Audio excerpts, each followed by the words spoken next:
one of the things that always defines the left is how, when it comes to schooling and universities and all of that, they tend to gravitate towards, let's be frank about it, the softer, more sharing and caring subjects like, gender studies and decolonizing Shakespeare, while the right tends to prefer the real world of the hard sciences. This is the sort of thing why engineering schools are so often the last bastion of soundness at many schools.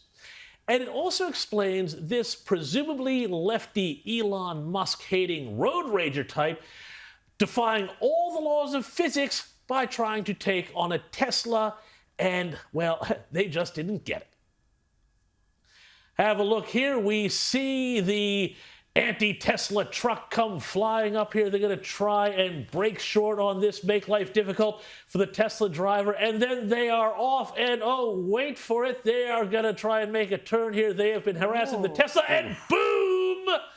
That's gonna hurt. Well, I bet they can't wait to file the insurance papers for that one and blame Elon Musk. But hey, look, that'll just buff out. Anyway, of course, there is more going on than just deranged anti-Elon Musk activists. The American media is, of course, also having its own car crashes. Take a look at this exchange, which happened on CNN a couple of days ago, which I think represents both a masterclass in explaining how the American mainstream media works, flooding the zone with whatever they deem to be the big negative story of the day about Trump, while also ignoring their own failings, like, say, CNN's loss of a $5 million defamation payout that they were forced to make to a Navy veteran turned private contractor that they had unfairly and inaccurately accused of doing unsavory black market things in Afghanistan. Now keep that story in mind here as you watch CNN's Caitlin Collins try to drill Veterans Administration Secretary Doug Collins, no relation by the way, over this mini scandal that keeps playing on about the White House and the use of a Signal encrypted messaging app to discuss war plans, because this exchange also gives you a masterclass for conservative politicians in how to deal with this sort of treatment. Do you believe that a mistake was made here, though, to have this conversation, to add a reporter, and to have it on an unsupported, classified group setting? Caitlin, as I've just told you, I've just answered the question. I wasn't part of it. And, I'm not going to speculate more than what the president's already talked about and those who've been involved have talked about. But we'd love to talk about the veterans. Well, fair enough, but do you think Caitlin was just going to leave it there? Oh, no, not on your life. Yeah, and I do have questions about the veterans, but given what we saw with the group chat and how this was used, you are a member of the cabinet. You obviously know these other members, several of them who were in there. Is this typical for the cabinet to have conversations over Signal? Is this something that you use? Well, Caitlin, since you undoubtedly do not want to talk about the VA, I have a question as VA Secretary.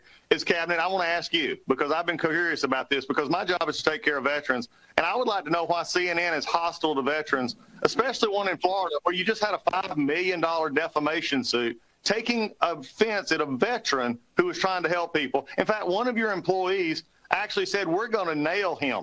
I have a question for you, Caitlin. Is that employee still employed? Mm-hmm. And he wasn't done yet. I'd like to hear from CNN as the Veteran Cabinet Secretary why CNN seems to have a problem with veterans. Well, Mr. Secretary, respectfully, my question was about whether or not you as a member of the cabinet use this. And respectfully, I'm conducting the investigation.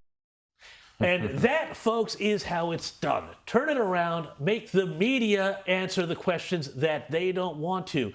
And just on that, while official Washington loses its mind over the cabinet members using the Signal app to discuss an airstrike on Houthis in Yemen, calling for resignations and the like, to turn that around again, it is also worth pointing out that there was far less press scrutiny, and I think weren't any calls for resignations during the failed Biden administration's pullout from Afghanistan that left 13 service members dead and billions of dollars of equipment and weaponry in the hands of the Taliban.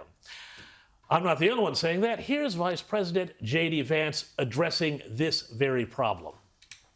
I find the American media's obsession with this issue very, very interesting, because I happen to remember about 4 years ago when American military leadership made a catastrophic error that got 13 innocent Americans killed in Afghanistan and had about $80 billion of military equipment turned over to one of the worst terrorist organizations in the world.